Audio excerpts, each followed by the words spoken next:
Many years ago, back in 2000, we started off a company called Business Shaper Group. It was helping companies grow, so we were helping them with their marketing, all aspects of those types of things. And then we were understanding as they were growing, they needed money. So in about 2013, we were particularly good at gaining access to grants. Grants were very easy to get hold of, and we were very successful at that. Then they started to fall off a cliff. So if you're quite good at gaining access to grants, you're probably quite good at writing equity bids.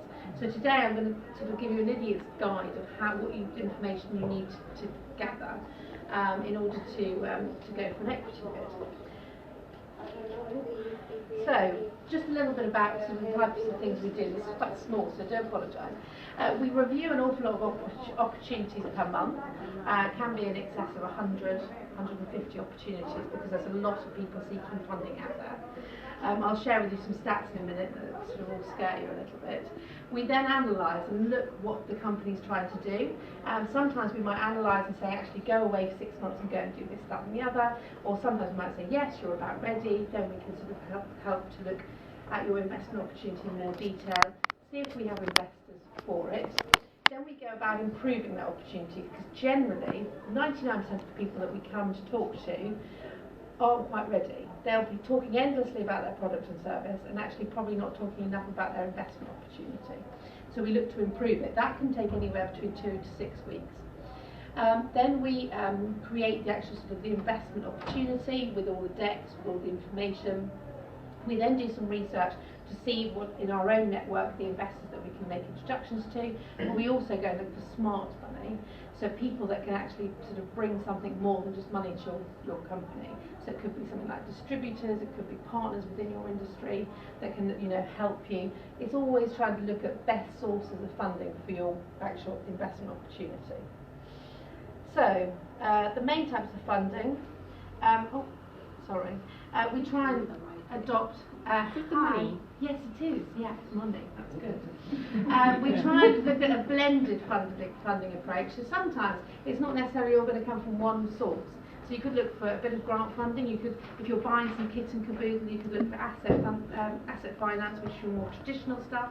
If you're making purchases of buildings, that's not really equity funding. Equity funding should just be about growing your company and creating what you need in order to go and sell. So we try and look at different sources of funding for people. So startup funding is generally, we look at pre-revenue companies or early stage companies. Oh, hello. I'm sorry, they told me to start, so if I miss bits, I can always talk to you afterwards. Oh, so that's fine. And so obviously you've come up with an idea. I don't know where you are, if anybody is in what stage of companies you're looking at. Come up with an idea. You've generally hoped you've got a little bit of cash in order to get that idea into some sort of form. Hello, do you want to come in? Okay. Boring. So everybody thinks jazz girls on that. So then you look for your family and friends round. So that's what you call your sort of initial safe round of funding. Investors typically don't get involved right at the start. They always want you to try and come with sort of an MVP, which is a minimum viable product or some sort of information that you've actually managed to gather about your opportunity. Then you'll be looking at your seed round. So that's your sort of first investment, your foray into investment. So this is where you've got to sort of build your case really concisely and make sure you put a lot about the investment opportunity rather than just getting very excited about what you're going to be doing within your company. Because a lot of people get terribly involved in whether it's an app or a platform or a bit of fintech or a product or service, and they forget to say that actually if you give me £100,000 or £1 million, this is what it's going to do for the company. So here's the statistics that I wanted to share with you. Last year there were 100,000 companies looking for funding. There is a lot of money sloshing around, definitely, because £7 billion worth of UK investments was put in. But this is the most important stat, is last year 0.6% of companies that were seeking funding were successful. So it's a really, really hard market out there. And generally investors will spend no more than 3 to 5 minutes looking at your opportunity. So whilst you feel that's your baby, you've been working on it, you've been nurturing it, you've been looking at it for some time, you've got to understand that there's a lot of investment opportunities out there.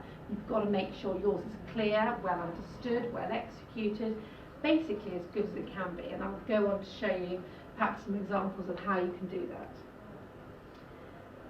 There you go. That's my 0.6. I love sharing it with people.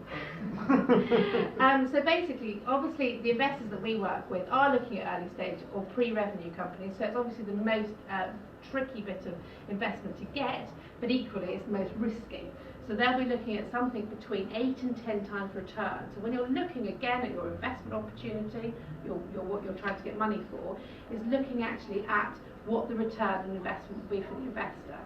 So if you're asking them for 100,000, you've got to be sort of readily aware that angel investors will be looking at 3 to 5 years. They'll be looking at something like 800 to £1 million return. So it's not going to be like a lifestyle business. There are investors out there, but very few and far between. Angel investors want a sort of a nice, healthy trajectory on how you're going to grow and how you're going to get them their money back. Whether it's exiting, whether it's getting other investors, whether it's getting a VC on board. You've got to think of 8 to 10 times return. That's fine, okay. So it's tough out there. So I'm going to try and help you improve your chances, basically improve your odds. I always say investment is sort of gambling for grown-ups, because ultimately that's what it is, because it is the valley of death out there. The failure rate is enormous, so a lot of investors try and spread their what they're actually putting into. They could work on a syndicate, they could work on funds, or they could just be an individual putting money into your company. Right, so the number one thing that investors are looking for is the team, so it's you. They don't necessarily worry, some of them, too much about the product or service that you've got, but ultimately it's you that they're investing in. They've got to totally understand that you know where you're going and what you're going to be doing with this business in a very clear and concise manner. And then obviously they will then look at what you're trying to do within your company. Generally, investors don't like individuals, so they want you to build a team around you. It doesn't mean to say you've got to pay this team, but it means you've got to get people on board that are going to sort of fit your skill set. So if you're particularly technical, you might want to bring on as a non-exec or somebody for shares in the company. You may want to go and get somebody that's more emphasis on sales, or somebody that's more emphasis on financials. So it's building your team, because heaven forbid, in this risky startup arena, if something happens to you and you happen to know all the idea or all the technology, unfortunately that's going to be quite a risky, it's adding to the risk. So if you can build your team around you, that is very important. Go to places like LinkedIn even, and go and find people that have sharing your passion and your vision, and bring them on in the company. That's fine, that's okay. So obviously what you've got to do is think about what you're going to be doing within your this one's gone all over the place, sorry. So what do you do? Basically, within the sort of first few seconds of your investment deck, you've got to get over. What problem do you solve? So who are you going to be selling this to? How are they going to buy it? What problem are you actually going to be solving? The stage of the company is vital. Now, okay, you might be pre-revenue, but you need to say you're pre-revenue, but you've gone and spoken to some clients, or you've gone and spoken to some people that can be buying this service. Or if you are revenue generating, put it in there. I've talked to endless people that have actually got revenue for the last 2 or 3 years and forgotten to put it in their investment deck.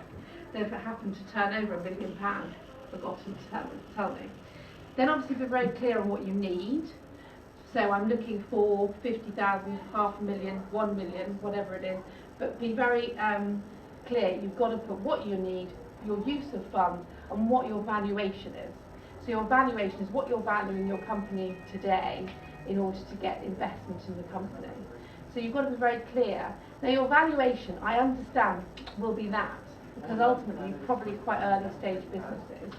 However, you don't have a lovely balance sheet to sort of justify it, but if you can justify your valuation by the validation you've got with your clients, and then what you're going to be doing in the next sort of 3 to 5 years to exit, then you've got a pretty good argument for why that is.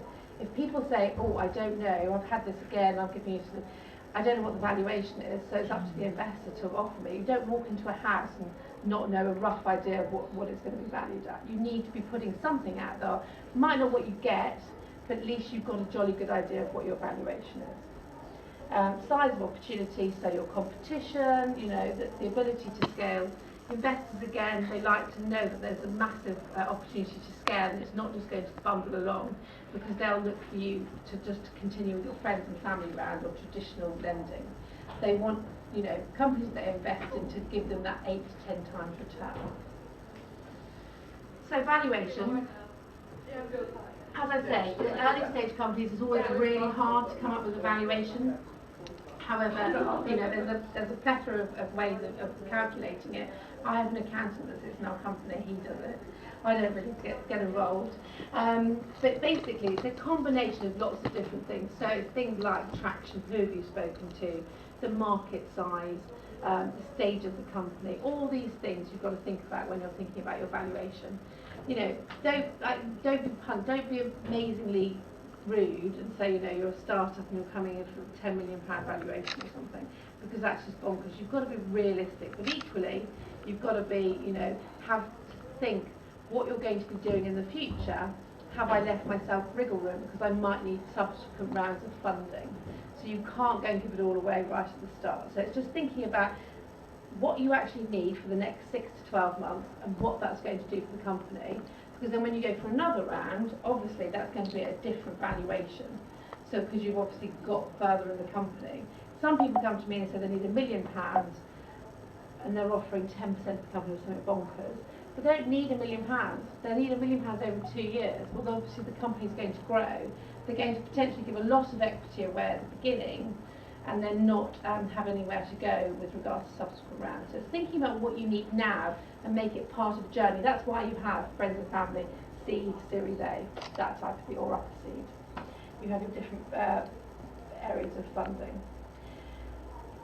So obviously you've got to think about what you're putting across in your investment deck. So coming back to my thing that people only read investment decks for 3 to 5 minutes, you've got to major on that investment opportunity. So again, your deck and everything that you produce, the sort of the information, has to be 80% about the investment opportunity and 20% about what you're actually doing. And that sounds bizarre, and you think they'd want to know every sort of nut and bolt about what you're going to be doing, but actually they're not. They want to know about the investment opportunity, what the ability to scale, who's the team, those types of things, not necessarily the minutiae. And if you say to them, well, can I show you a PowerPoint presentation, or can I show you my app, or can I show you, they don't really want to know at that stage, because it's all very top level. Once they understand that they like the opportunity, then you have all that information in the data room, and then they have access to it, and then they can obviously look into what you're doing. But it's got to be very, very high level for investors, because they generally have the intention of having a gnat. So, sell the sizzle, not the sausage. So that's coming back to my point that actually, sell what you're going to be doing. Don't say, well, if you click on here, then you'll get a drop-down menu. This will make this easier. I get it all the time. And it's generally technical people that have built something, that have been so in love with building this glass or this platform, they want to share that with me. Investors won't. And so I'm a polite girl, and I'll listen for 5 to 10 minutes, but ultimately I want to know the salient points about your investment opportunity. What's it going to do? What's it going to do? Have an impact for the client, and how are you going to save them money, make them more efficient, all those sorts of things. It's not the minutiae of what you've created.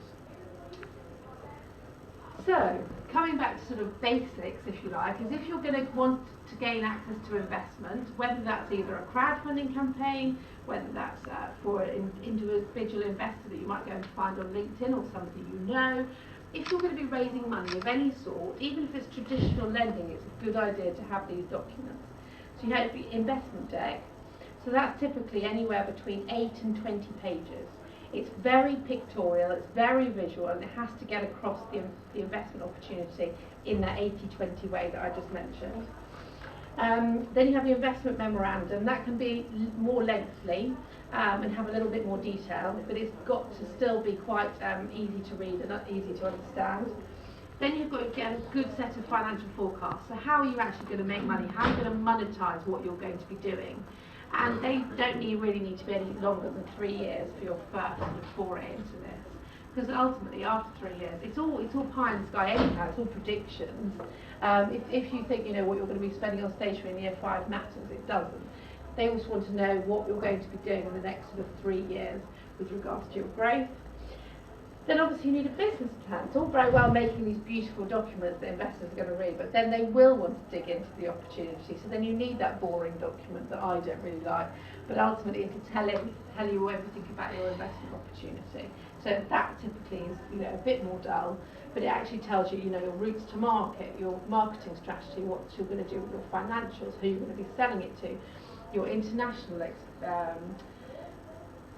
aspirations and things like that. So your sort of more boring business plan, that goes and sits perhaps in a data room. You then need to literally, at the drop of a hat, be able to pitch your business. So you don't know where these investors might come from, and if you're sort of fudging around trying to get your pitch right, you've got to practice. So get to the point, get what you're going to be doing, because that's what's going to engage them. So if you're given an opportunity to talk to 100 people for a minute, for goodness sake, make sure you know what your pitch is and what your proposal is for your investment. Because we've had people fly in to meet with people and they've had to be ready within 24 hours, even less sometimes. And there's no amount of fudging around. Investors, if they want to talk to you, you've got to be ready. And then, as I say, all the sort of boring stuff, all your IP certificates, all how your algorithms work, whether it's where you're doing your purchasing from, all the sort of more sort of dull stuff, I would say, but ultimately that is important, all goes and sits in your data room. Don't bombard an investor right at the beginning with, all that sort of stuff. They just want to know about the investment opportunity. Ooh, what went into this investment? Because it's been PDF'd. You're in the same room as me. Oh, sorry. It's gone from PowerPoint to PDF. Yeah. Oh, well, never mind. Okay, that's some common mistakes. Okay, brilliant. So I put this together. I was actually doing a breakfast meeting, so that's why I put somebody stuck in an egg. But anyhow, we're not having breakfast now, but there we are. Hey ho. So, a lot of the things that I hear every day on a daily basis from sort of slightly bonkers founders, although they're all lovely, but sometimes come out with some funny things. So we're going to do the next unicorn. Everybody thinks that. It's okay if you're going to do it, but justify it. We've won awards. Well, that just tells me that you're probably quite good at writing and being or paying money in order to win awards, perhaps. No competition is an absolute class example. Nobody's doing what we do. This is the only thing of its kind on the market. And then, my accountant or an analyst will do 5 minutes of due diligence and they find somebody who's doing pretty much similar things in Japan, for example. So make sure, when you say there's no competition, make sure you're on it. Because 6 months ago you might have gone and looked, or even 6 weeks ago, there could be something out there. So it's keeping on top of what other people are actually doing. Again, with the uniqueness in the marketplace. Yes, you potentially could be unique, but equally, some people might perceive you as having something quite similar to others. This is a classic one. We're aiming for 1% of $1 billion market. I've heard that. I actually had a Founders Day last week, and 1% of $1 billion market is the most bonkers way to work financials out. You have to work out your financials, what they're going to do. You can't say this market's worth 65 billion and I'm going to have 1% of it. It sort of doesn't work like that, but it's a very, very common mistake people make. There's companies out there that have done years and years in R&D, and they're probably very good at accessing grants. They're sometimes a bit of a red flag to investors because they think, gosh, these people are really good at getting grants and doing lots and lots of navel gazing and doing R&D. Let's go and sell it. So it's a really, you've got to go and sell your product or service. People say it can't be replicated. Well, most things can be reverse engineered, and you've got to make sure that you've got something that could be copied. Is there any way that you can go and protect it with an IP lawyer? Because the IP, if you can create IP, there's value in IP, and you can actually put that into your valuation. This is the thing. Look how our algorithm works. Everybody loves the word algorithm, and it's like that investors, that won't excite them. They'll want to know what it's going to be doing for something, not actually the minutiae of how it works. If you're constantly building your MVP or tinkering, investors won't like that either. They want you to actually get to market, go and sell some stuff, even though it's not right. go and get some traction, go and get some validation, and then you can keep building and you can keep getting funding to keep it going. And then, typically, if you've not gone and sold any or got any letters of interest, or even gone and spoken to any clients, that's a bit of a no-no. You've really got to go and actually get validation for it. You don't necessarily have to have made money, but go and get validation for it. And then generally, I see decks and there's 20 pages, and then right at the last page it'll just say, P.S. we want $500,000 for 2% of the company.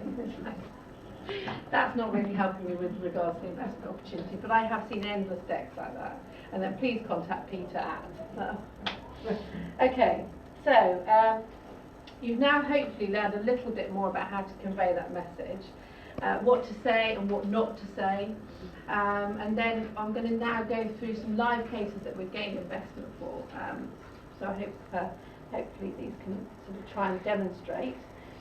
So Gunner was a software, we're agnostic by the way, so we look at any investment opportunities, so we don't sort of stick to fintech or products or anything like that. We are agnostic, it's just basically a good opportunity. So we worked with Gunner, they had a lovely range of drinks, very low in sugar, they come below the sugar tax, so it's all sort of very, very of the moment. And actually millennials don't like drinking as much as old people. So it's becoming much more prevalent that actually this sort of something different to Coke, Fanta, Sprite, those types of things. Just something more like craft beer, but it's now obviously non-alcoholic craft beers. So he was very successful at selling these in to companies. He'd already got them into WH Smith and somewhere else. So he came to us for his next tranche of funding, which was 700,000, being very clear on the front page for the equity stake of 23% of the company, and he was already selling in 4,500 outlets. So that's the sort of the key information that they want to know. Yes, it's got a beautifully aesthetically pleasing picture to grab people's attention, but get across what the actual investment opportunity is. So then we went on, this was sort of the 4 pages of the deck, telling them a little bit about the product or service, which is obviously, what I mentioned, but then go on to the team, which is very crucial. So obviously, have these people done it before? Have they actually been in the drinks industry before? If not, they would have brought people in the board that will actually understand this. The soft drinks industry, so how does this fit into the actual, competition? Nobody can say it's unique because it's not, but actually how can it fit into the industry? And then here's your set of financial forecasts. So if they go and get the funding in, you've got a very, very clear route of what they're going to be using the funds for and what the trajectory and the growth is going to be within the company. And also, if you need subsequent rounds of funding, so some people do, it's always quite good to put an idea that you might be seeking funding in Q2 of 2020 or something, so they understand there's a proper growth transition to the company. The next one was White Car, and I put this in quite nice picture. So White Car again, very clear on the front page. They were seeking 3 million for 25% equity in the company. He had traction. He was actually trading. So it's basically hiring a Tesla. They were all white, and they were £99 a day, and no other fees. So it was a very simple model that he was trying to go against, your traditional Avis, and who have add-ons. He was just annoyed with this. He said, actually, we can make this thing a whole lot simpler. So you could, actually, there was no queuing. You had the ability to open the car in your pocket, so it's on your phone, so you walk up to the car would open. It's all incredibly simple. He had a database of about 400 people that were using this White Car service. And I happened to mention to him, actually, these people are going to be your high net worth, because generally, if you're going to hire a Tesla, you probably, you're not so price sensitive. And he did, within the first, I think, about 3 weeks, we gained about £600,000 worth of investment from his people that were using the actual service. So actually, that's a brilliant story, because one, they all liked it, but I was getting people phoning up saying, oh, I'll put £50,000 in, just over their breakfast. So it was trying to think about smart money, but also trying to think about where you can go and get these investors from. I didn't know these investors, but I said, actually, we can leverage what you're trying to do. It was quite interesting, because he had some sort of failed tries at this, but because if you'd have seen his business plan when he first came to us, it was a Word document, an Excel spreadsheet. He's selling one of the most beautiful, most beautiful cars, and there wasn't hardly a picture of a Tesla on it. So it was just trying to say, you know, sell the sizzle, not the sausage. It was literally a Word document, and it was very boring. So, you know, he went and secured the funding. He's now going on to a subsequent round of funding in order to take it across Europe. So, I hope that gives you a bit of a better understanding of how you know, equity funding works. As I mentioned right at the beginning, Business Shaper Group goes and helps companies put those investment opportunities together. So there's ways and means that we can potentially help you there. But we use this Angel UK platform in order to go and get the investors on board. So it's more understanding, basically. Angels of UK, it's more understanding brand. So that's where the actual investors come from. So we are pretty unique in the fact that we go and look at investment opportunities, bring to the fore the ones that we really like, and then we make them investment ready, make sure they're as good as they can be. So the white car, we wouldn't have gone out with that Word document. We had to create something that was much more visually impressive. And then we went out and got funding for them. So in a nutshell, that's pretty much what we do. So there we are. What is the new Oh, thank you. So really, I'm happy to, I saw some noddings, you know, I'm happy to talk or take questions if anybody wants to ask any questions. What is the name of your company again? I missed.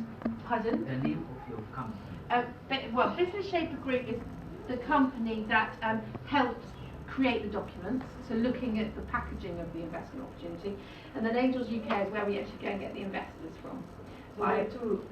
To interlink. Yeah, I own both of them. It's just that the brands are different, yes. And how much you charge for such thing? Well, to do the actual investment readiness bit, that is completely depends, because lots of people come to us, we have to pick that we want to work with them, but we depends on how much information. So if they've gone and got all the financial forecasts together, they've got a pretty good deck, but it probably needs a bit of work. It can be sort of the lower end of the scale. And then if we have to create the entire presentation under business plan, right at the top. So Yes. it And what takes a while. It can be anywhere as little as sort of £800 at the beginning, right up to sort of 12,000. So it can be, and then the 12,000 we'd spend months doing, because it would require so much work. But if it only needs tinkering, probably only right at the lower end. So that's the sort of. Pardon? Yes, I can get cards for you in a minute. I'll get them in a minute. Yeah, thanks. So do you only work with angel investors? Yeah, because obviously the stage of most companies we work with, I'd say 90% of the companies I speak to are either pre-revenue or in that sort of that initial growth stage, because it's the trickiest bit of funding. If you're turning over 10 million and you only need another million, there's VCs out there, there's funds out there. Whereas at the tricky stage, this risky stage, although it is going to be your angel investors typically that will invest. So our database of investors is generally individuals, either high net worth, ultra high net worth, family offices. So obviously they're quite risk averse though, I would say. So yeah, it's basically people perhaps have been self-made or have looking after family money that are looking to invest, and they have their areas of specialism. So some people really like green tech, some people really like fintech, but sometimes they look at sort of all sorts of things because they like a diverse portfolio. It's like houses, What is the level of investment? Generally, our investors typically invest anywhere between 25,000 and 250, but there are that will go in for $500,000 up to $1 million. But the general, amounts that people put in, and generally they syndicate as well. So let's say you're looking for 600,000, you'll probably get that from 3 investors, but they'll all know each other, and they spread their risks by all going in, and they like the opportunity, and one will do due diligence on that opportunity, but they trust the other 2 will put the money in. That's how they like to work, because obviously one person just in the whole 600 is potentially more risky. Thank you. Are you going to be at the camp? Yes, I will be in a minute, yes, or I'll be here for a minute if anybody wants to talk to me. I will go on. I think I've got to talk again, that's my thing. I've got to, If you go, Thank I'm you. not sure I have come back. Okay, lovely. Thank you so much. You're And what's your welcome. name, Julie? Emma. Emma. I've helped to just capture some of that. So you're meeting Emma and people watching you all the way from Kenya, everywhere. Thank you so much for watching. Thank you. Juliet Makapila. Thank Speak you. soon. I'll send it to you. Brilliant. Thank you. Thank you.